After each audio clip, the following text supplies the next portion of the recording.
시청자 여러분 안녕하십니까? 뉴스9 윤정호입니다. 산불이 여전히 영남권을 집어삼키고 있습니다. 경북의 경우 의성에서 발생한 불이 동해안인 포항, 영덕까지 번졌습니다. 강풍을 타고 순식간에 안동에서 청송을 거쳐 영양과 영덕에 도달했는데 차량만큼 빠른 도깨비 불에 주민들은 대피하다가 또는 미처 피하지 못하고 집에 있다가 숨을 거뒀습니다. 하루 만에 20명 넘게 희생이 됐고 산불을 진화하던 헬기가 추락해 조종사가 숨지는 일까지 발생했습니다. 산불이 얼마나 넓은 산림을 집어삼켰는지 당국은 집계조차 못하고 있습니다. 오늘 뉴스9은 역대 최악의 산불 사태부터 자세히 짚어봅니다. 고승영 기자가 피해 상황 정리했습니다. 시뻘건 화염이 온 산을 집어삼켰습니다. 화산이 폭발한 것 같습니다. 진화헬기가 계속해서 물을 퍼붓지만 강풍의 세력을 키운 화염은 민가를 매섭게 덮칩니다. 불이 여기 보면 알다시피 불이 뺑 둘러가지고 다 나가 있었거든요. 차를 끌고 나간다 그런 거는 엄두도 못. 산불이 전방위로 확산하면서 경북 북부 지역 주민 21명이 숨졌습니다. 오늘 오후엔 의성에서 진화헬기가 추락해 70대 조종사가 사망했습니다. 이로써 이번 영남 지역 산불 희생자는 지난 22일 경남 산청에서 숨진 진화대원 4명과 공무원을 합쳐 26명으로 늘었습니다. 불길을 피해 대피한 주민은 6개 시군에서 3만 명에 이릅니다. 산림 피해 면적은 역대 최대 규모로 추산될 뿐 집계조차 되고 있지 않습니다. 한덕수 권한대행은 중대본 회의에서 역대 최악의 산불을 기록하고 있다며 최악의 상황을 가정하고 대응해달라고 당부했습니다. 정부는 무엇보다 산불 진화를 최우선으로 가용한 인력 장비를 총동원하여 산불 확산의 고리를 단절하는 데 총력을 기울이겠습니다. 교육부는 불이 번진 6개 지역에 대해 휴교를 권고했고 경북 지역 유치원과 초중고등학교 174곳은 오늘 휴업했습니다. TV조선 고승현입니다. 산불이 심각한 경북 북부 지역 연결해 보겠습니다. 장혁수 기자, 산불이 이미 동해안까지 번졌다는데 지금 어디 있습니까? 그곳 상황은요? 네, 이곳은 경북 영양의 한 펜션입니다. 독채 3개가 산을 뒤로하고 있는 곳인데 이 강력한 화마가 휩쓸고 지나가면서 지붕 전체가 흘러내려 지금은 집이 있었다는 흔적조차 찾아볼 수가 없습니다. 이쪽으로 가보시면 이 열기가 강력했기 때문에 이 창문의 유리와 벽 전체가 녹아내린 모습입니다. 저희가 집을 좀 살펴봤는데요. 진화가 완료됐지만 내부 곳곳에선 연기가 피어올랐고 사용한 것으로 보이는 난로와 그릇 등 집기가 불에 탄 모습만 보였습니다. 어제 오후 안동까지 번진 불길은 이곳 영양을 지나 어제 저녁 6시 20분쯤 이미 동해안 지역인 영덕까지 번졌습니다. 당시 순간 최대 풍속 초속 20m가 넘는 강풍을 타고 엄청난 속도로 번진 겁니다. 지금은 바람이 잦아들긴 했지만 여전히 불고 있고 방향도 수시로 바뀌고 있습니다. 이 때문에 인접한 강원도까지 확산될 가능성을 배제할 수가 없습니다. 강원도는 산불 대응 1단계에 준하는 대응으로 만일의 상황에 대비하고 있습니다. 야간에는 안전 문제로 소방 헬기 진화도 중단되기 때문에 불을 끄기보다는 확산을 막는 것에 집중하고 있습니다. 네, 그곳 지역 주민들은 모두 대피는 한 겁니까? 네, 영양군과 인근 주민들은 지금 지자체가 마련한 임시 대피소로 피난을 갔습니다. 군민회관에만 수백 명이 모여서 숙식을 해결하고 있는데요. 주민들은 산불이 아직 진화되지 않았다는 소식에 오늘 밤도 뜬 눈으로 지새울 상황입니다. 형편이 없어요. 못해요. 못해가지고 왔는데 전기 봤어도 따뜻하고 뭐 따뜻하고. 대피한 주민들은 집이 불에 타지 않았어도 돌아가지 못하고 있습니다. 전기와 수도 공급이 중단됐기 때문입니다.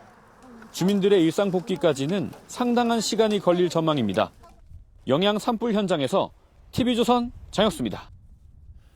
이번 산불은 태풍급 강풍과 건조한 날씨, 그리고 평년보다 높은 기온 때문에 역대 최악의 결과를 보이고 있습니다. 상승 기류의 높이 치솟은 불씨는 강풍을 타고 수 킬로미터 떨어진 곳까지 날아가 바싹 마른 숲을 태웁니다. 유예림 기자가 실체를 알아봤습니다. 산불이 4개 시군으로 번진 경북 의성. 강풍을 타고 흰 연기 기둥이 산능선을 따라 빠르게 퍼집니다. 나무에 붙은 불길은 강한 바람을 타고 하늘로 매섭게 치솟습니다. 바람이 부니까 저쪽 산에서 한 400~500m 되잖아요. 불덩어리가 몇 개가 군데군데 떨어져가지고 불이 점화가 되는 거예요. 고온 건조한 날씨 속에 태풍급 바람이 불며 산불 피해가 커지고 있습니다. 이달 들어 의성은 28도, 안동은 26.6도, 청송 27.4도를 기록하는 등 기상관측 이래 가장 높은 3월 최고 기온을 기록했습니다. 여기에 최대 초속 27m의 강풍까지 더해지면서 주변 공기를 빨아들이며 상승 기류를 타고 회오리를 형성하는 열기둥까지 발생했습니다. 열기둥에 나무 상단까지 불이 붙은 상태에서 태풍급 강풍이 불면 수초 만에 최대 2km 이상 불티가 날아가는 비화 현상이 나타나 빠르게 불이 확산됩니다. 산간 지형의 경우 바람의 방향이 순식간에 바뀌는 경우가 많아 불이 예상치 못한 곳까지 번져 진화가 더 어렵습니다. 도깨비불처럼 예상하지 못하는 곳까지 날아가서 또 다른 산불을 발생시키기 때문에 상당한 현장의 어려움이 좀 많이 있습니다. 산림청은 내일 비가 와서 습도가 올라갈 경우 불길이 번지는 속도는 일단 줄어들 것으로 내다봤습니다. TV조선 유혜림입니다. 울산 울주 산불도 인근 양산으로 번지며 진화율이 뒷걸음질 쳤습니다. 바람을 타고 산불이 민가까지 내려오고 진화 대원들이 겨우겨우 막아내는 상황이 계속되고 있다는데 취재 기자 연결합니다. 자, 김동현 기자, 지금 상황 어떻습니까? 네, 마을 뒷산을 휘감은 화선이 눈에 보이실 겁니다. 지금은 멈춰 있는 것처럼 보이지만 불과 몇 시간 전까지만 해도 마을 10m 안쪽까지 내려와서 긴장감이 커지기도 했습니다. 매캐한 연기 탓에 눈도 따갑고 마스크도 쉽게 벗지 못하는 상태입니다. 어제 울산 울주군 언양읍에서 발생한 산불은 오늘 오전 꺼졌지만 인력과 장비가 분산되면서 밤사이 이곳 온양읍 산불은 더 번졌습니다. 그간 보이지 않던 화선이 내려와 민가를 위협하기 시작했는데요. 결국 90%대까지 올랐던 진화율은 70%대로 또 뒷걸음질 쳤고 산불 영향구역도 680헥타르를 넘어섰습니다. 산불은 이제 울산 경계를 넘어 인근 경남 양산까지 위협하기 시작했습니다. 오후 한때 양산시 야산 2km 구간이 불탔는데요. 현재 양산으로 번진 불은 일단 막았지만 인근 요양병원 환자 등 200여 명이 대피한 상태입니다. 산림당국은 숲속 곳곳에 최대 2m 넘는 낙엽이 쌓여 있어 불쏘시개 역할을 하고 있다고 밝혔습니다. 불을 끄고 지나간 자리도 바람만 불면 다시 불이 붙으면서 주민들은 집에 돌아왔다가도 다시 대피하는 생활을 며칠째 반복하고 있습니다. 울산 지역엔 내일 오전 0.1mm, 오후엔 10mm 내외의 비가 내릴 전망입니다. 다만 수풀이 우거진 곳엔 빗방울이 바닥까지 떨어지지 않을 수준이라 이 비가 단비가 될 수 있을지는 조금 더 지켜봐야 합니다. TV조선 김동현입니다. 네, 이번에는 경남 산청으로 가보겠습니다. 산청에서 발생한 산불은 엿새째 이어지고 있는데 불길이 지리산 국립공원까지 퍼지고 있다고 합니다. 박건우 기자, 뒤에 불길이 보이는데요. 그곳 상황은 어떻습니까? 불이 다시 심해진 겁니까? 네, 그렇습니다. 이곳은 산청 구곡산 자락에 있는 동당 마을인데요. 보시는 것처럼 산 능선에 붉은 화선이 길게 이어졌고 바람을 타고 매캐한 연기가 마을 어귀까지 뒤덮은 상황입니다. 현재 이곳 주민들은 긴급 대피령에 따라 모두 인근 대피소로 이동했습니다. 문제는 지리산 국립공원입니다. 산청에서 발생한 산불은 지리산에 인접한 구곡산 능선을 넘어 현재 지리산 국립공원 경계 내부 200m까지 번졌습니다. 지리산 국립공원 관리사무소는 강한 바람에 인명피해가 우려되자 모든 인력을 철수시켰습니다. 산림당국은 헬기 30대, 인력 1,900여 명, 차량 230여 대를 동원해 진화 작업을 벌이고 있습니다. 하지만 이 일대는 고도가 높고 지형이 가팔라 인력과 장비 투입이 어려운 상황입니다. 이에 따라 산림당국은 헬기를 동원해 집중 진화 작업을 벌여왔습니다. 하지만 오후 한때 헬기 운항이 중단되면서 진화에 어려움을 겪기도 했습니다. 강풍을 따라 불이 번지면서 산불 진화율도 어제 90%까지 올랐다가 오늘 75% 수준으로 떨어졌습니다. 전체 화선 64km 가운데 남은 불의 길이는 16km이고 산불 영향 구역은 1,702헥타르에 달합니다. 오늘까지 이곳 산청에서 주택과 사찰, 공장 등 64개소가 전소됐고 사망 4명, 부상자도 13명으로 늘었습니다. 오늘 야간부터 이곳 지역에 비 예보가 있지만 예상 강수량이 5mm 이하여서 진화에 큰 도움이 될지 지켜봐야 할 상황입니다. 경남 산청에서 TV조선 박건우입니다. 우리나라의 대표적인 단풍 명소가 바로 청송의 주황산입니다. 그런데 화마를 피하지 못했습니다. 임진왜란 때 불탄 뒤 재건한 천년고찰 대전산은 다시 대항이 닥칠까 노심초사하고 있습니다. 이심철 기자가 주황산을 가봤습니다. 기암 괴석과 어우러져 울긋불긋 단풍이 일품인 주황산. 불길은 이것도 피해가지 않았습니다. 단풍이 수놓던 산자락은 하얀 연기가 뒤덮었습니다. 지난밤 달기 폭포 쪽에서 넘어온 불길은 주황산 전체로 확산됐습니다. 진화헬기 투입도 한때 멈추면서 산능선을 집어삼키는 걸 구경만 해야만 했습니다. 대안이 안 나오고 있습니다. 지금 우리가 불난 곳을 그냥 구경하듯이 있는데 이걸 어떻게 하면 좋을지. 불이 1km까지 접근한 천년고찰 대전산은 비상이 걸렸습니다. 경북 119 산불 특수대응단은 특수차와 호수로 주변에 물을 계속 뿌리고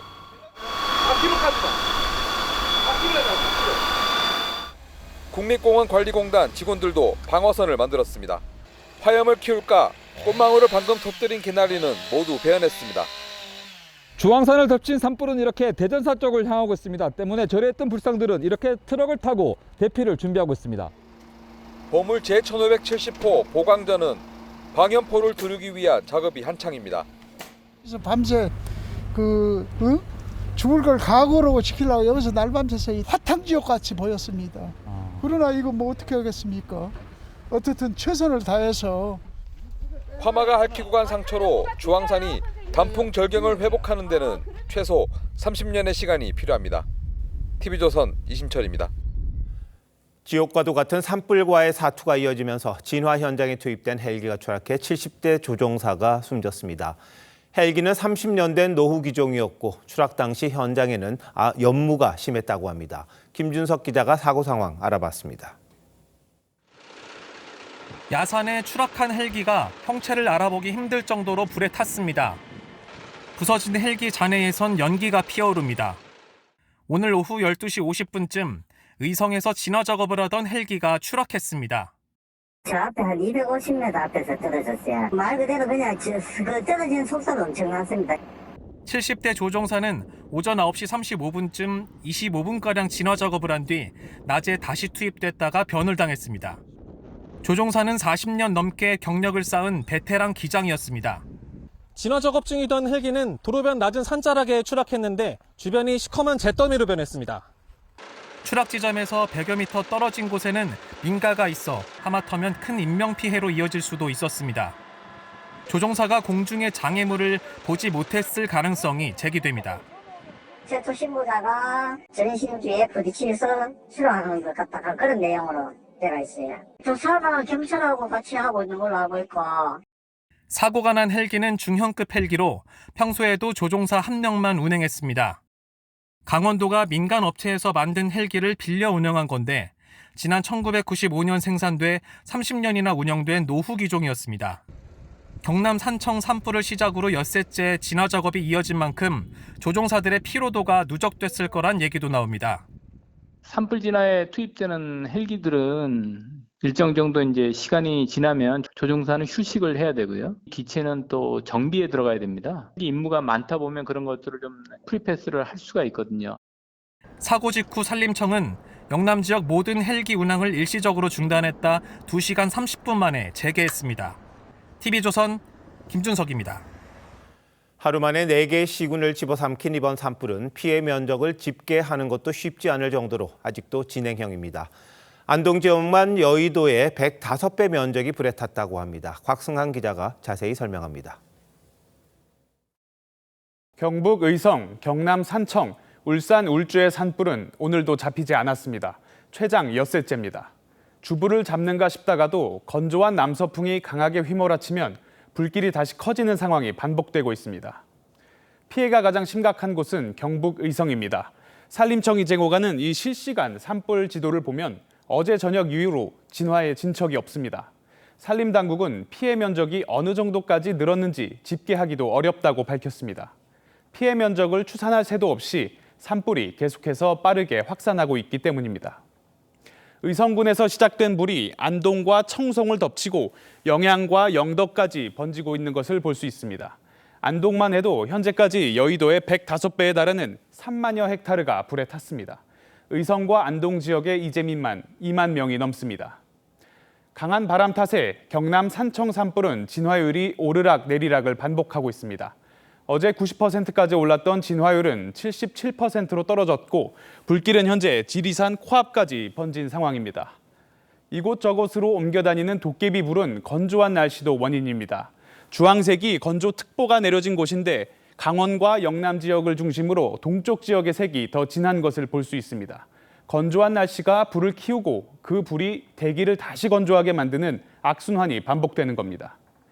결국 불길을 잡으려면 비가 내려야 합니다. 내일 전국적으로 비가 예보돼 있지만 산불 피해가 심한 영남 지역은 다른 지역보다 오히려 강수량이 적고 이마저 강풍에 흩날릴 것이란 전망이 나옵니다. 비가 그친 뒤엔 북서쪽에서 차고 건조한 공기가 내려오면서 강한 바람도 예상돼 산불 진화를 어렵게 만들 수 있습니다. TV조선 곽승환입니다.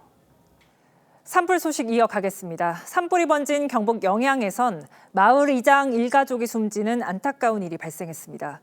이장은 마을에 있던 처남댁을 구하러 불길로 향했고 혹시나 남은 주민들이 더 있는지 살피다 변을 당했습니다. 김다루 기자입니다.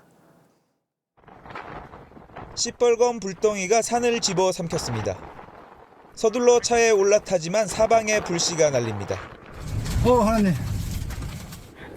사방이 불길에 휩싸였고 짙은 연기 속에 강한 바람과 함께 불티가 날립니다. 전체가 난리가 났습니다 지금. 산간 마을들이 온통 불길에 휩싸인 순간 국민회관에 대피해 있던 영양군 석보면 사무일이 이장은 부인과 함께 옆마을에 사는 처남댁을 구하러 차를 몰고 나섰습니다. 집이고 뭐고 다 포기하고 신랑하고 둘이 무조건 가자. 불이 들어오는 불을 뚫고 나갔죠. 이장 부부는 처남댁을 구출해 마을을 빠져나왔지만 사방이 불길에 휩싸인 산길을 끝내 벗어나지는 못했습니다. 이장 일가족이 타고 있던 차량은 뼈대만 앙상하게 남았습니다. 사고 장소는 양 옆이 높은 산이 있는 골짜기로 평소에도 강한 바람이 자주 부는 곳입니다. 당시 이장은 대피 명령이 떨어진 자신이 사는 마을로 차를 몰았습니다. 안전한 대피 소와는 반대 방향이었습니다. 혹시 주민 대피하는 사람이 있을까 싶기도 하고 여기서 사고로 인해 가지고 못 나왔는가 돌아가셨다라고. 이장 일가족을 포함해 영양 속보면에서만 6명이 숨지고 1명이 중상을 입었습니다. TV조선 김다로입니다. 산불은 경북 동해안 지역까지 왔습니다. 영덕에선 요양원 노인들을 대피시키던 차량이 폭발해 3명이 숨졌습니다. 해안가 도로는 불바다로 변했고 주민들이 불길을 피해 배를 타고 바다로 대피하는 대혼란이 벌어졌습니다. 하동원 기자입니다. 해안도로를 달리는 차량. 바로 옆 야산에서 순식간에 불길이 차 양옆을 덮치고 불티는 앞유리창으로 날아와 위협합니다. 너무 진짜 뜨겁더라고요. 열기가 죽을 각오로 앞만 보고 달렸던 것 같아요. 도로를 덮친 불길은 해안가 마을까지 넘어왔습니다. 마을 전체가 시뻘건 불바다로 변했습니다. 불이 확 감아 오르는데 평생 그는 걸 처음 당해보니까 이게 이렇게 해서 죽는구나. 주민 100여 명은 방파제로 피하거나 어선을 타고 바다로 대피했습니다. 어르신들이 이 트라우마 때문에 들들 떨고 그러더라고. 이 배를 다 태워가지고 지금 중간쯤 이 방파제 벗어나가지고. 하루 사이 마을은 폭격을 맞은 듯 초토화됐고 미처 대피하지 못한 102살 할머니는 실종된 상태입니다. 하마가 덮친 마을은 이렇게 집들이 무너졌고 여전히 연기가 피어오르고 있습니다. 인근 요양원에서는 불길을 피해 노인들을 차에 태우고 대피하다가 불붙은 차가 폭발하면서 80대 입소자 3명이 숨졌습니다. 이렇게 있으면 위험하니까 한 명이라도 태워가려고 그러는 거고 자기 차가 불에 탈 거를 뻔히 알면서도 그래. 불에 탄 관광버스와 뒤집어진 차량이 탈출 당시 모습이 아비규환이었음을 보여주고 있습니다. TV조선 하동원입니다. 경북 청송 산불은 교도소 담벼락까지 다가왔습니다. 불길이 무섭게 번지면서 재소자들을 한밤중에 긴급히 다른 곳으로 옮기는 절차가 진행됐습니다. 이성진 기자입니다. 칠흑 같은 어둠. 교도관들이 바삐 뛰어다닙니다. 법무부 교정본부 차량도 잇따라 들어옵니다. 근처 산 등성이엔 붉은 화선이 길게 늘어섰습니다. 4.5m짜리 교도소 담벼락까지 산불이 번지면서 직원들이 직접 불을 끄기도 합니다. 법무부가 한밤중에 재소자들을 옮기기로 결정한 이유입니다. 경북 북부 교정시설 4곳에 수용된 인원은 2,700여 명. 호송 버스로는 부족해 민간 전세 버스까지 동원했습니다. 대구서 한 80대 정도 왔습니다. 지금 교도관들이 지는 불을 끄고 있다 하네요.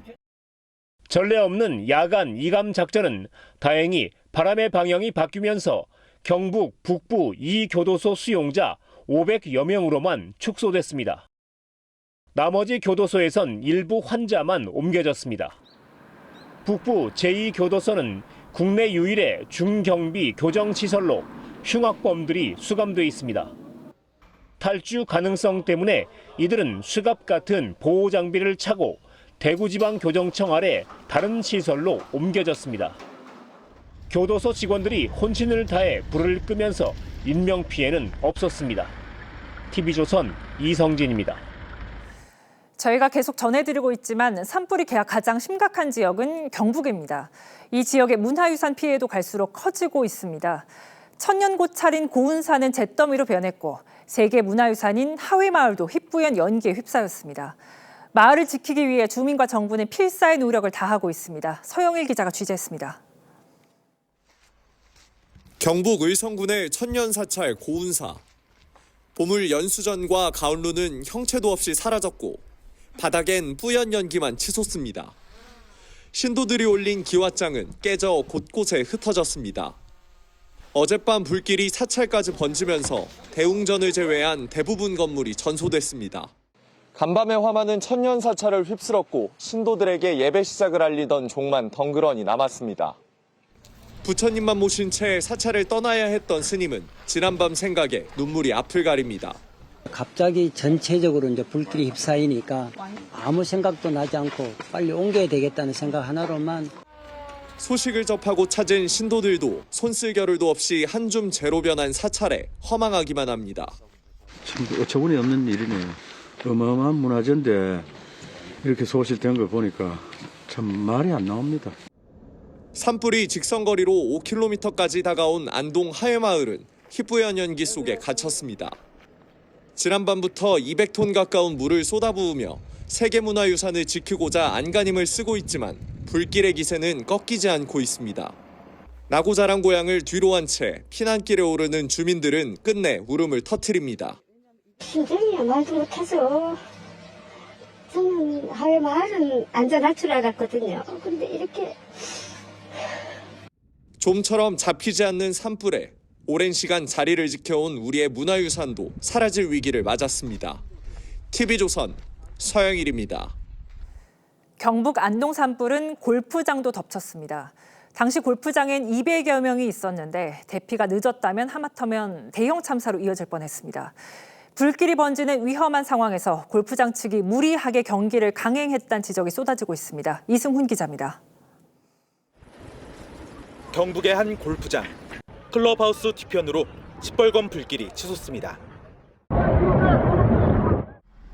불과 몇 분 뒤 골프장 가는 길이 불바다로 변했습니다. 화염이 휩쓸고 지나간 주차장의 차량들은 뼈대만 앙상하게 남았습니다. 카트도 성한 게 없습니다. 골프장 홀의 잔디도 다 타버렸습니다. 클럽하우스 지붕은 물론 주변 나무들까지 이렇게 까맣게 불탔습니다. 캐디와 이용객들은 불길이 코앞에 닥쳤는데도 골프장 측이 돈을 벌기 위해 운영을 강행했다고 말합니다. 캔슬을 안 해주고 이제 조치를 빨리 안 했다 이거죠. 완전 그 고립돼서 지금 주차장까지 다 탔는데 진짜 큰 인명피해가 날 뻔한 거잖아요. 일부 이용객들은 환불도 받지 않고 차를 버리고 대피할 정도였다고 주장합니다. 검은 연기랑 이제 불꽃으로 다 뒤덮여서 진짜 입구에만 소화전으로 물 뿌리면서 버티는 상황이었습니다. 이제 유서 작성도 하고. 골프장 측은 바람은 불었지만 불길이 보이지 않다가 순식간에 번졌다며 대피를 최우선으로 했다고 해명합니다. 순간 불이 넘어오는데 불과 30초도 안 걸렸어요. 그래서 손님들 위험할까봐 우선 클럽하우스로 다 피신을 시켰고. 산불이 번질 당시 골프장에는 약 200여 명이 라운딩을 하고 있었습니다. TV조선 이수훈입니다. 불이 난 지역이 고령층이 많이 사는 농촌이나 산촌 마을이다 보니 희생자도 대부분 고령층입니다. 거동이 불편하고 또 지역 특성상 탈출하기도 까다로워서 이들이 제때 대피하는 데 어려움을 겪었을 걸로 보입니다. 김태준 기자입니다. 경북 안동시 한 주택, 검게 타버렸습니다. 이곳에는 거동이 불편한 70대 여성이 살고 있었는데 마당에서 숨진 채 발견됐습니다. 장애 계신데 거동이 불편하세요. 돌아가셨다고 들었거든요. 70 넘으셔도 알고 있어요. 청송에서도 70대와 80대 노인들이 집안에서 잇따라 숨진 채 발견됐습니다. 같은 마을에 사는 주민들은 노인들을 대피시키기 위해 집을 찾기도 했습니다. 이제 그걸 글씨가 알고 하니까 보는데 그런 대답서 보면은 모르시죠. 그래 반장들 우리나 젊은 사람들이 막 집을 찾아가죠. 이번 산불로 경북에서만 안동 4명, 청송 3명, 영양 6명, 영덕 8명 등 21명이 희생됐는데 대부분 고령층이었습니다. 화재 당시 대피를 알리는 재난 문자가 수십 차례 발송됐지만 무용지물이었습니다. 내가 판단해서 내가 지금 어디 경로당으로 가야 되겠다. 이런 인지가 어렵고 빠른 걸음으로 갈 수 있는 게 아니니까 대응하기가. 이번 산불을 계기로 재난 문자의 개선이 필요해 보입니다. TV조선 김태준입니다. 불길이 잡히고 난 뒤면 길고 긴 복구와 회복의 시간이 필요할 겁니다. 화마가 휩쓸고 간 곳은 말 그대로 처참했습니다. 수많은 마을이 폐허로 변했고 인적 없는 집에는 죽은 가축들이 쓰러져 있었습니다. 김승돈 기자가 피해 지역을 둘러봤습니다. 안동의 한 시골 마을. 조립식 건물 여러 채가 폭삭 주저앉았습니다. 가까이 가보니 건물 안에는 불씨가 남아 연기가 나고 있습니다. 마당에 있던 농기계와 차량은 형체를 알아볼 수 없을 정도로 불에 탔고 차량 유리창은 아예 녹아내렸습니다.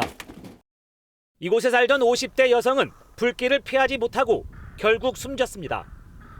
주인을 잃은 강아지는 검게 그을린 채 집 주변을 맴돌고 있습니다. 인근의 한 축사는 지붕이 무너졌습니다. 사람만 겨우 빠져나왔는데 다행히 소 대부분이 살았습니다. 소는 뭐 그냥 어쩔 도리가 없어. 다 사람이 피해야 되니까. 경찰이 마을을 돌아다니며 집집마다 수색을 합니다. 계십니까? 10여 가구가 모여 사는 이곳은 마을 전체가 아예 불에 탔습니다. 집들은 알아볼 수 없을 정도로 무너져 내렸고 전봇대가 쓰러져 전기마저 끊겼습니다. 계속 이렇게 뿌옇게 있고 물도 안 나오고 가스도 안 되고 전기도 안 되고 지금 살기 너무 힘들어요. 250년 넘은 느티나무도 희생됐습니다. 검게 탄 과수원 옆에는 죽은 고라니 한 마리가 쓰러져 있습니다. 또 다른 마을로 들어가는 길은 나무가 쓰러져 아예 막혔습니다. 전화가 지금 안 터져요. 그래서 잠시 좀 바깥쪽 전화 터지는 쪽으로 나가서 통화를. 불길은 지나갔어도 산골 마을은 여전히 매캐한 연기에 갇혀 있습니다. TV조선 김승도입니다.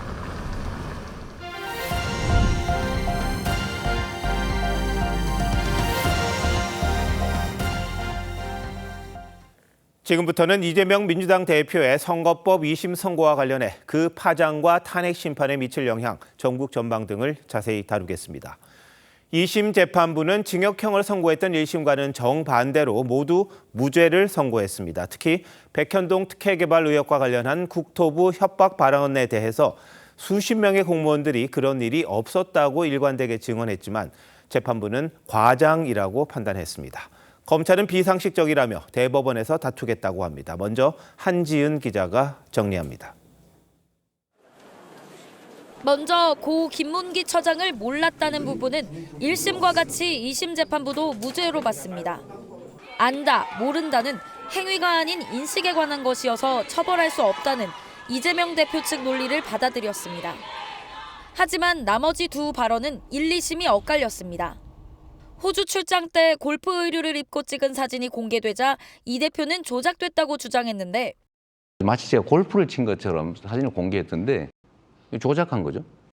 1심은 골프를 치지 않았다는 허위 사실을 말한 걸로 보고 유죄를 선고했습니다.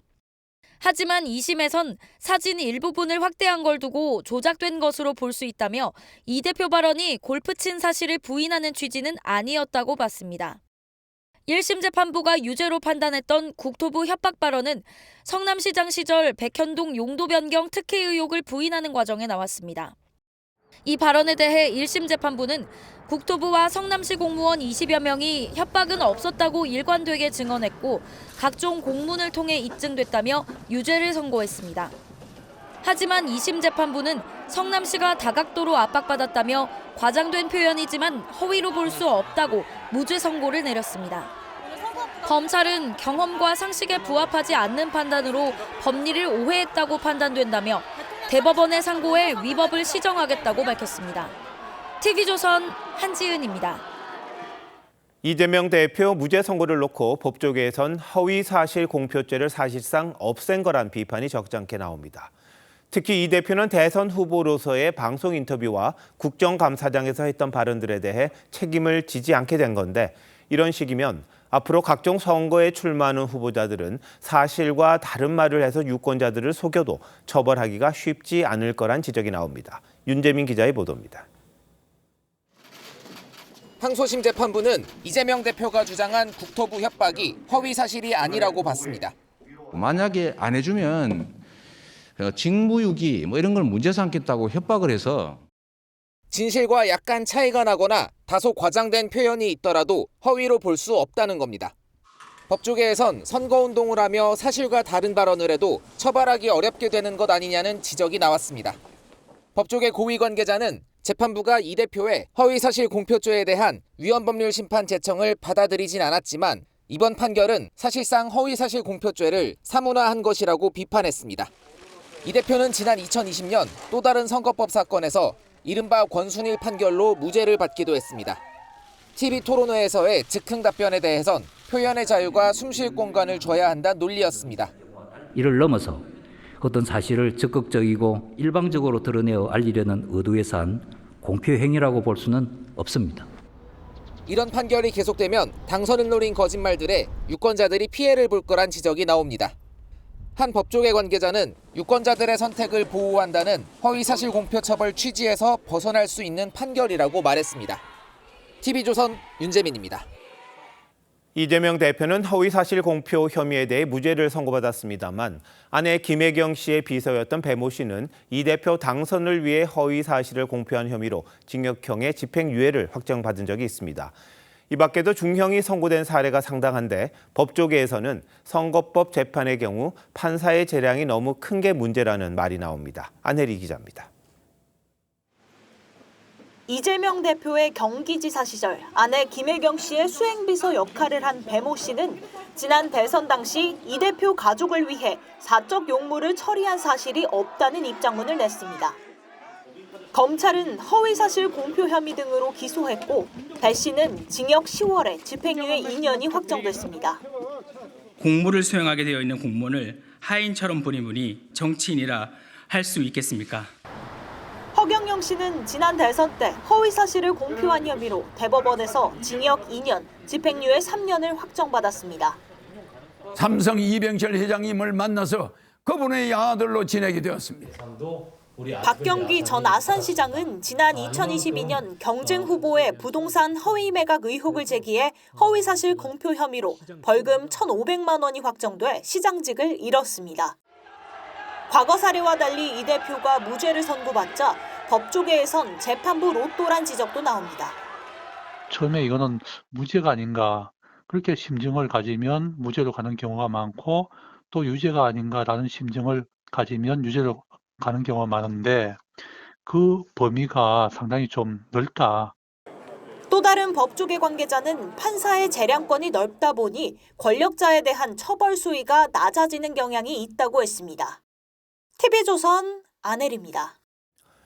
오늘 재판에서 가장 쟁점이 됐던 이재명 대표의 발언들은 모두 지난 대선 당시 최대 이슈였던 이른바 대장동, 백현동 의혹을 해명하는 과정에서 나왔습니다. 특히 김문기 전 차장을 몰랐다는 발언은 김 전 차장이 사망한 다음 날 나왔습니다. 그 당시 무슨 일이 있었던 건지 이채림 기자가 돌아봤습니다. 20대 대선에 나설 후보를 뽑는 민주당 경선이 한창이던 2021년 9월 이재명 대표가 성남시장 시절 대장동과 백현동 개발 사업 등을 하며 특정 업체에 수백억 원의 이익을 몰아줬다는 의혹이 제기됐습니다. 당내 경쟁자였던 이낙연 후보는 정부 합동특별수사본부 설치를 제안했고 국민의힘 역시 특검을 도입하자며 공세를 폈습니다. 경강부회식 마타도와 보도는 공직선거법이 정한 후보자 비방죄에 해당됩니다. 그리고 선거에 심각한 영향을 미치는 행위입니다. 이 대표가 당 공식 후보로 선출된 이후에도 의혹은 잦아들지 않았습니다. 경기지사로 국회 국정감사에 참석한 이 대표는 판넬까지 준비해 의혹을 부인했습니다. 국토부에 저희한테 다시 일종의 압박이 왔는데 용도를 바꿔준 건 국토부의 법률에 의한 요구에 따라 어쩔 수 없이 한 것이고 이후 검찰 수사 대상이었던 유한기 전 성남도계공 본부장과 김문기 전 개발처장이 잇따라 목숨을 끊 차 이 대표는 수세에 몰렸습니다. 특히 김 전 처장과 함께 해외 출장을 다녀온 사진 등이 공개되면서 이 대표와의 연관성이 의심받았지만 이 대표는 김 전 처장을 몰랐다고 했습니다. 제가 시장 재직 때는 몰랐고요. 같이 갔으면 그 사람이 얼굴이야 제가 봤겠지만 그 사람이 이 사람인지를 여러분은 어떻게 압니까? 검찰은 해당 발언들이 당선 목적을 위한 허위 발언이라며 이 대표를 기소했지만 2심 재판부는 정치인 의사표현의 범위를 폭넓게 인정하며 모두 무죄를 선고했습니다. TV조선 이채리입니다. 이재명 대표 재판을 보려고 60명이 넘는 민주당 의원들이 오늘 재판정 앞에 도열했습니다. 마치 영화를 보는 듯 했는데요. 이 대표는 무죄 판결 후 자신을 잡기 위해 더 이상 국가 역량을 낭비하지 말라고 비판했습니다. 법원 앞 풍경은 최원국 기자가 정리했습니다. 이재명 대표에 대한 원심 파기 소식이 전해지자 지지자들 사이에선 환호성과 탄성이 교차했습니다. 민주당 의원들은 삼삼오오 모여 휴대전화로 속보를 확인하고 일부는 주먹을 들어 보이기도 했습니다. 잠시 후 법원을 빠져나온 이 대표는 허리를 숙여 좌우로 인사를 했습니다. 재판부에 감사를 드린다며 입을 뗀 이 대표는 정권과 검찰을 향해 자신을 잡기 위해 국가 역량을 소진해 황당하다고 했습니다. 이재명을 잡기 위해서 증거를 조작하고 사건을 조작하느라 썼던 그 역량을 국민들의 삶을 개선하는 데 썼더라면 박찬대 원내대표와 박성준 원내수석, 조승래 수석 대변인 등 현역 의원 60여 명이 2시간 넘게 자리를 지켰습니다. 이 대표는 차량에 탑승하려다가 발길을 다시 돌려 뒤따라 오던 의원들과 장시간 악수를 나누기도 했습니다. 이 대표는 국회가 아닌 경북 안동 산불 피해 현장으로 향했고 SNS에 신속한 지원이 이루어지도록 힘을 모으겠다고 했습니다. 선고를 전후해 법원 근처에는 이 대표 지지자와 보수 성향 지지자들이 모여 집회를 벌였지만 폭력 사태로 이어지진 않았습니다. TV조선 최원국입니다.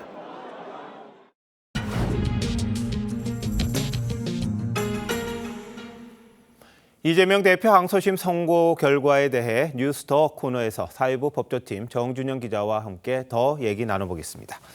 자, 정 기자, 앞선 리포트에서 이 대표의 선거법 사건 1심과 2심 판단이 어떻게 달라졌는지는 짚어봤는데 대법원 심리는 어떻게 진행됩니까? 네, 대법원은 검찰과 피고인이 다투는 1, 2심과는 달리 법률의 해석과 적용을 제대로 했는지 서류만 갖고 판단하는 법률심입니다. 대법원의 심리 범위는 검찰의 상고장에 따라 달라질 걸로 보입니다. 그런데 2심에서 전부 무죄가 나왔기 때문에 검찰은 공소사실 전부에 대해 불복을 할 거고 결국 대법원은 사건을 처음부터 검토할 거란 전망이 나옵니다. 허위성을 인정할 수 있는지 아닌지 여부에 대해서 판단할 테고 심리가 미흡했다라고 하면 그 부분을 지적하면서 파기를 할 수도 있고요. 자, 그럼 대법원이 언제 판결을 할 거냐, 이게 또 관건 아니겠습니까? 전망이 어떻습니까? 네, 현행법상 선거법 3심 선고는 석 달 안에 끝내야 합니다. 조희대 대법원장이 재판 지연을 해결하겠다고 공언하면서 이 원칙을 잘 지키라고 했었죠. 재판 지연이라는 최대 난제를 풀기 위한 방안을 더욱더 강구해야 합니다.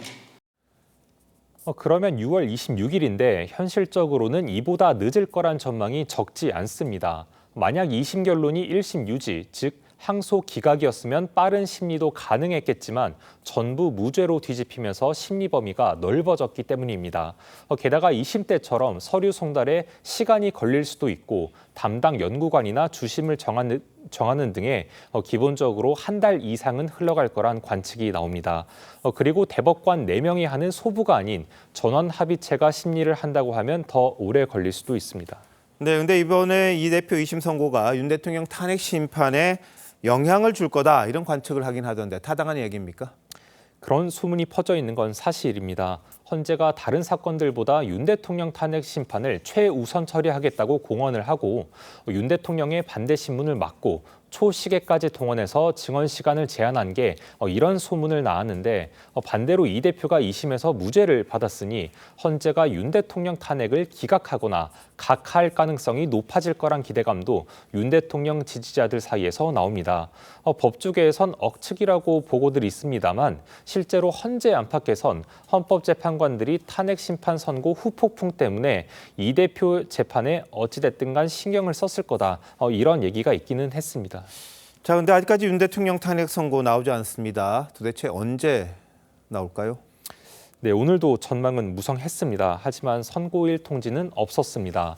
헌재는 오늘도 평일을 이어간 걸로 알려졌습니다. 그리고 내일은 일반 사건 정기 선고가 있는 날인 만큼 바로 다음 날인 금요일은 어렵다는 관측이 많고 내달 4일이나 11일이 유력하게 거론됩니다. 그런데 문영배 권한대행과 이미선 재판관이 퇴임하는 18일을 넘기면 헌재가 6인 체제로 돌아가기 때문이란 분석입니다. 일각에선 선고가 더 늦어질 가능성에 대비해 두 사람의 후임 재판관을 임명하는 절차를 진행해야 한다는 얘기도 나오는데 두 재판관은 문재인 전 대통령이 지명했기 때문에 후임자들은 한덕수 권한대행 몫으로 보입니다. 아, 그렇군요. 정 기자, 탄핵 관련 선고 언제 나올지도 잘 취재해 주세요.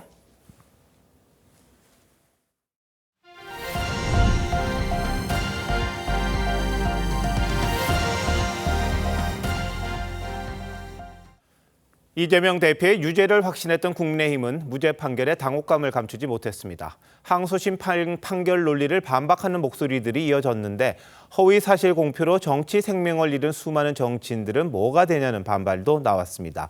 여당 반응 한송원 기자가 보도합니다. 이재명 대표의 무죄 선고 직후 굳은 표정으로 취재진 앞에 선 권영세 비대위원장은 이해가 가지 않는 판결이라며 유감을 표명했습니다. 당으로서는 대단히 유감스럽고 법원의 지금 항소심 법원의 논리를 잘 이해할 수가 없어요. 이 대표를 향해 판결 승복을 압박했던 권성동 원내대표는 허위사실 공표로 수많은 정치인들이 정치 생명을 잃었는데 같은 사안이 어떻게 무죄냐며 판사의 정치적 성향을 문제 삼았습니다. 판사들의 개인적인 성향이 직업적인 양심을 누르고 그런 개인적인 성향이 판결에 반영된 것으로 볼 수밖에 없습니다. 당내에선 담당 재판부 일부 판사가 진보 성향인 우리법 연구회 출신이란 주장도 나왔습니다. 좌파 사법 카르텔의 이 구조적인 이 연결성, 커넥션을 보면 정말로 놀라울 정도입니다. 참담할 정도입니다. 율사 출신 의원들은 허위사실 공표죄가 사문화된 날이라며 국민 법 상식에 어긋나는 법리 오해라고 지적했습니다. 억지 법리가 상식을 완전히 배반한 순간입니다. 이재명 특혜 판결입니다. 오세훈 서울시장, 홍준표 대구시장과 한동훈 전 대표 등은 거짓말, 면죄부 등의 표현으로 일제히 비판에 가세했고 과거 이 대표와 고 김문기 처장이 함께 있는 사진을 처음 공개했던 이기인 개혁신당 최고위원은 사진을 확대하면 조작범이 되는 거냐고 반발했습니다. 국민의힘은 2심 결과가 대법원에서 파기환송될 걸로 확신한다며 633 원칙에 따라 석 달 안에 결론을 내야 한다고 촉구했습니다. TV조선 한송원입니다. 반대로 민주당은 크게 고무됐습니다. 법원에 대한 감사를 표하면서 반대로 검찰은 강하게 비판했습니다. 1심 때와는 완전히 달라진 건데 남은 건 윤석열 대통령 파면 선고뿐이라며 헌법재판소 압박에 집중하고 있습니다. 장세희 기자가 보도합니다. 이재명 대표 무죄 선고 후 1시간 20여 분 만에 의원총회를 소집한 민주당은 법원에 감사와 경의를 표하는 한편 검찰을 향해선 사망 선고의 날이라고 했습니다. 검찰의 무리한 기소 각성하라! 각성하라! 각성하라! 각성하라! 이제라도 사필 규정 당연지사의 판결이 나는 것을 감사하게 생각을 하고 2심 재판부에 경의를 표합니다마는 당 검찰독재위원회는 법과 상식이 통하는 대한민국을 향한 첫걸음이라며 검찰이 상고를 포기해야 한다고 주장했습니다. 그동안 당내 일각에선 벌금형에도 대비해야 한다는 우려도 적지 않았는데 무죄 판결로 여당이 주장하는 신속한 대법원 판결에 반대할 이유가 없다는 반응도 나왔습니다. 그 신속한 판단이든 우리가 대법 판단에 대해서 지연시킬 이유가 뭐가 있겠습니까? 이제는 헌법재판소가 신속하게 윤석열 대통령 파면을 선고해야 한다는 목소리도 잇따랐는데 향후 헌재 압박에 당력을 집중하겠다는 전략으로 풀이됩니다. 동시에 산불 현장 대응을 비롯한 민생 행보에 집중하며 내일 본회의에서 추진하려 했던 최상목 경제부총리에 대한 탄핵안 보고도 미루는 방안을 검토 중입니다. 김부겸 전 총리는 한시름 덜었다고 반응했고 김경수 전 지사와 김동연 경기지사는 당연한 결과란 입장을 내놨습니다. TV조선 장세희입니다.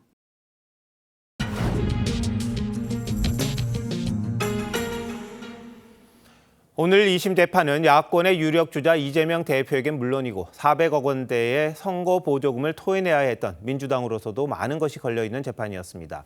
결국 무죄가 나오면서 이 대표로선 불확실성이 하나 줄어든 셈이고 반면 여권으로선 셈법이 복잡해질 수밖에 없는 상황입니다.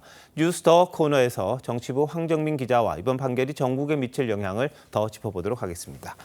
황 기자, 오늘 재판 두고 같은 혐의로 지난번에 대법원에서 무죄 판결 받았던 이 대표의 경기지사 시절이 떠오른다, 이런 말들이 좀 나오고 있습니다. 2020년이었죠. 당시에도 공직선거법상 허위사실 유포 혐의, 즉 이 TV토론에서 했던 발언이 거짓말이냐 아니냐를 두고 다퉜었습니다. 2심까지 당선 무효형을 받아서 최대 위기에 놓였던 이 대표는 이 대법원에서 극적으로 무죄를 받으며 이후 민주당 대선 후보와 당 대표까지 맡게 됐습니다. 이번에도 1심 판결을 2심이 완전히 뒤집긴 어렵다는 통념을 깨고 무죄를 받으면서 이 대표 대권 가도에도 일단 청신호가 켜지게 됐습니다. 또 선거보전금 434억 원 반환 문제가 걸려있던 이 민주당 일각에선 중앙당사를 매각하고 광화문 천막당사에서 계속 지내게 되는 거 아니냐, 이런 자조 섞인 농담까지 나왔었는데 이 역시 부담을 좀 덜게 됐습니다. 네, 물론 대법원 판단까지 이제 봐야 할 텐데 비명계 주자들 일제히 환영의 메시지는 냈더라고요. 근데 속내는 좀 복잡하겠죠? 예, 비명계 전직 의원 모임인 초일회는 2심에서도 당선 무효형이 나올 경우 기자회견까지 여는 방안을 검토했었습니다. 하지만 무죄 선고 이후에 회의를 했고 별도의 입장문은 내지 않기로 정리를 했습니다. 비명계를 중심으로 제기됐던 이른바 이 선수 교체론도 수면 아래로 가라앉을 수밖에 없을 듯합니다. 최근 발언 등에서 초조함이 묻어났던 이 대표의 대권 행보가 다시 잦아질 거다, 이런 전망도 나오는데요. 오늘 무죄 선고 직후 곧바로 경북 안동의 산불 현장을 찾은 것도 같은 맥락으로 해석할 수 있을 듯합니다. 네, 그렇다면 이 대표가 앞으로 움직이는데 또 다른 변수가 남아 있습니까? 어떤 게 있을까요? 일단은 조기 대선의 성사 여부, 이게 가장 중요한 변수입니다. 민주당은 헌재를 향해서 윤석열 대통령 탄핵 심판에 대한 신속한 선고를 촉구하는데 모든 당력을 집중할 걸로 보이는데요. 특히 선고 지연을 불러올 수 있다는 우려가 나왔던 마은혁 재판관 후보자 임명 문제도 더 강하게 요구할 걸로 보입니다. 여기엔 헌재 심리가 길어지면서 탄핵 인용을 장담할 수 없다, 이런 불안감이 당내에 확산하고 있는 것과도 무관치 않습니다. 조기 대선이 생기더라도 시기가 늦춰져서 대법원 선고 시점과 맞물리게 되면 또다시 사법 리스크가 수면 위로 떠오를 가능성도 배제할 수 없습니다. 네, 근데 반대로 여권에서는 더욱더 윤 대통령에 대해서 각하나 기각, 이런 요구가 커질 텐데 예, 그렇습니다. 설사 조기 대선이 치러지더라도 이 대표의 당선 무효형을 이 주요 공격 포인트로 삼으려던 여권 전략엔 차질이 빚어진 게 사실입니다. 다만 이 대표가 아직 5개 재판을 받고 있는 만큼 사법 리스크가 완전히 해소된 건 아니죠. 이 때문에 이른바 헌법 제84조와 관련해서 대통령 당선 여부와 무관하게 형사재판이 계속 진행돼야 한다는 공세에 더 집중할 가능성도 있습니다. 이번 판결로 오히려 보수 지지층이 더 결집할 거다 이런 전망도 있고요. 또 윤 대통령 탄핵 심판 기각이나 각하를 주장하는 목소리가 커질 경우 헌재 결정이 더 지연될 가능성도 있습니다. 네, 이제 한덕수 총리에 대해서 기각이 됐고 이재명 대표 2심 재판까지 이제 결과가 나왔습니다. 마지막 남은 게 윤 대통령 탄핵 심판 결과일 텐데 정치권의 움직임이 앞으로 어떻게 될지 그 내용도 잘 취재해 주시기 바랍니다.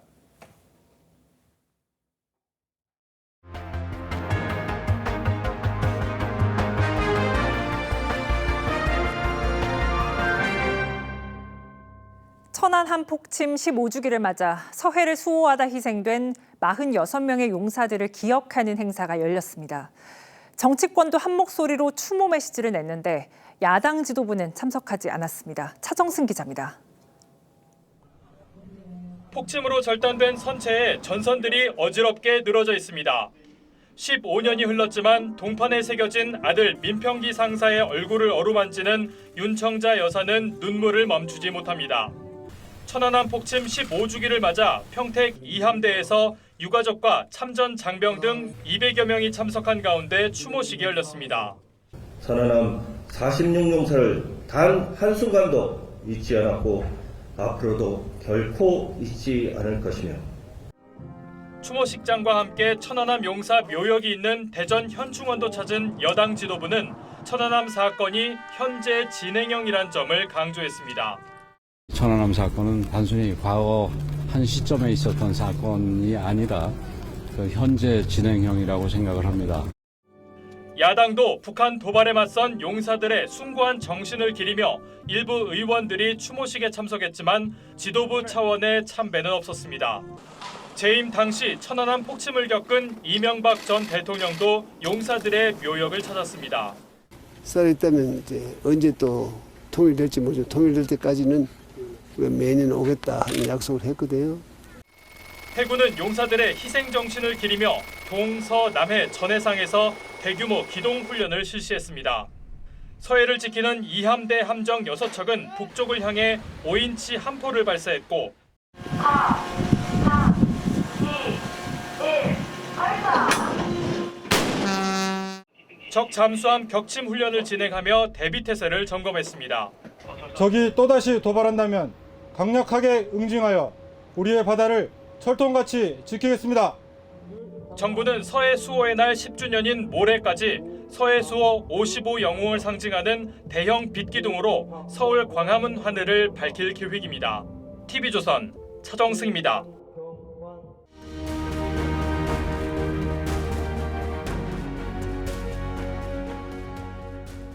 You want to fight you and me right here? You want to fight right now? You got nothing.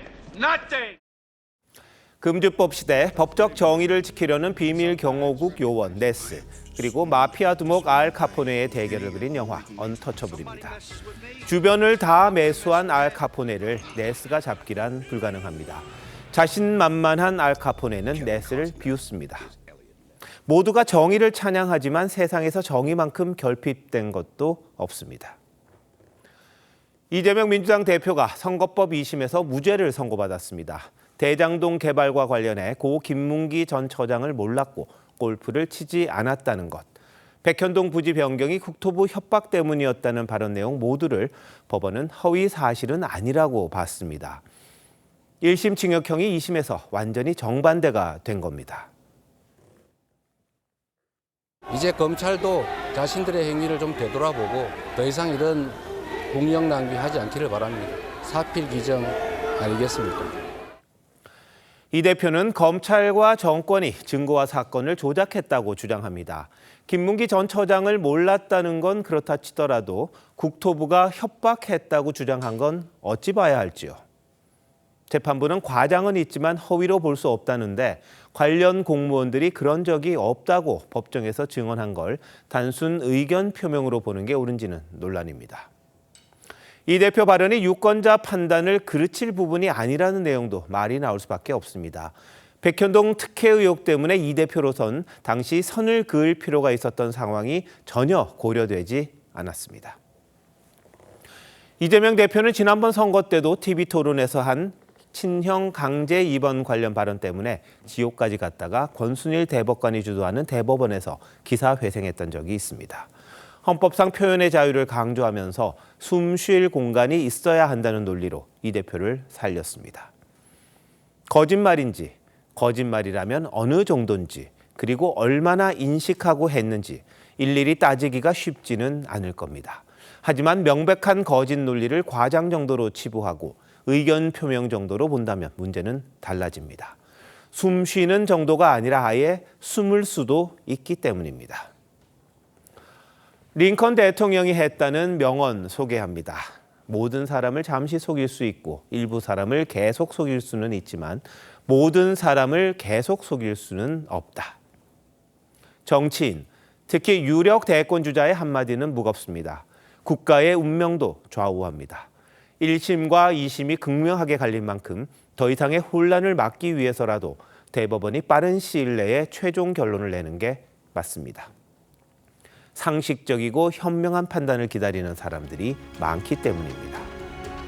3월 26일 윤정호의 앵커 칼럼, 상식과 순리대로였습니다.